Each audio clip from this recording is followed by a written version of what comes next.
Very good morning dear children. I hope periodicals के आपके सारे पेपर्स अच्छे रहे होंगे। अब हम टर्म 2 का सिलेबस स्टार्ट कर रहे हैं। Term 2 15 chapter commercial arithmetics.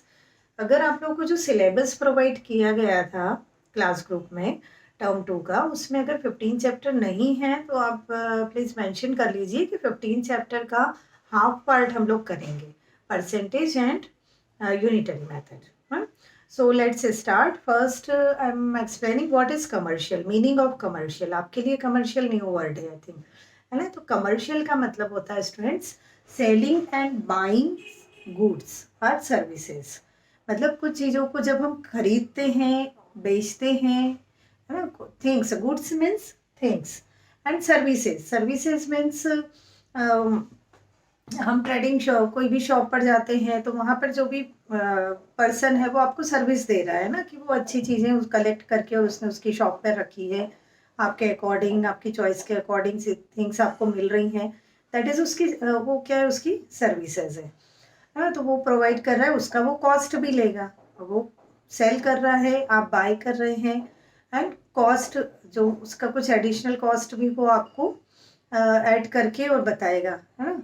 तो ये उसका क्या हो जाता है, सर्विस चार्ज हो जाता है। कि सपोज 10 रुपीज़ का पेन है बट वो 15 में सेल कर रहा है ना, तो एक्चुअल कॉस्ट उसका 10 रुपीज़ है बट 5 रुपीज़ उसने सर्विस चार्ज लिया है, बिकॉज वो शॉप ओपन किया है उसने या शॉप में सर्विस दे रहा है ये, है।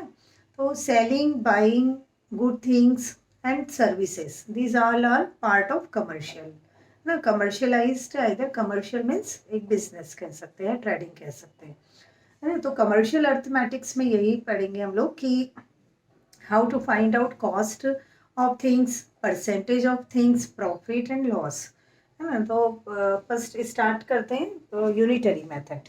यूनिटरी मेथड, यूनिटरी मेथड इसका जो स्टार्टिंग रहेगा आपका unitary method, and that unitary is derived from unit. Unit का मतलब क्या होता है, वन, है ना। कोई भी यूनिट है, यूनिट क्या रिप्रेजेंट करता है, वन, है ना। तो यूनिटरी मेथड में आपको क्या करना है, you have to find, first you have to find cost of one item, then you have to find required things amount, like that you have to find so many things amount या cost of required things. Suppose से एक example है आपका book का ही, to एक और concept हम देखेंगे कि means unitary method means many to one. अगर आपको कुछ ज़्यादा चीज़ों का प्राइस दे रखा है तो पहले हम कहाँ पर आएंगे, वन पर, वन थिंग का कॉस्ट प्राइस फाइंड करेंगे, है ना। और मैनी टू वन में हम कर आते हैं तो क्या करते हैं, डिवीजन करते हैं, देन वन टू मैनी, फिर मैनी, वन टू मैनी में अगर आप जाते हैं तो फिर आप क्या करते हैं, मल्टीप्लाई। तो that is principle of unitary method, many to one, one to many. Okay, now see, just like if the एक एग्जांपल है कि cost of 4 candles, cost of 4 candles is ₹8, find the cost of 15 candles, है ना।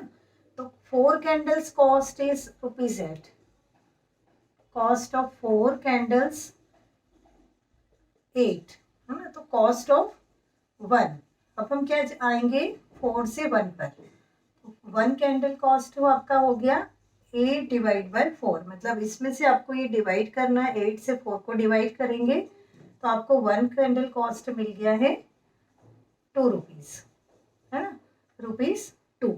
Now you have to find cost of 15 such candles.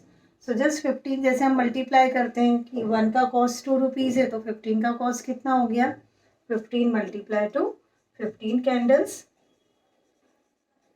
15 multiply two it will be 30 rupees, है ना। तो हमने क्या किया है, many to one and one to many.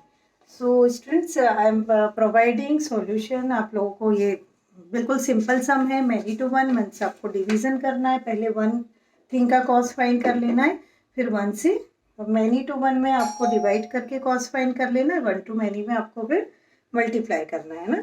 मैं आपको इससे related sums and self practice 15A के कुछ सम्स में सॉल्यूशन सेंड कर रही हूँ, और होमवर्क रहेगा 15A के रिमेनिंग सम्स आपको आज ही करना है। And start study, hard study, do hard study. All the best, have a nice day, bye bye.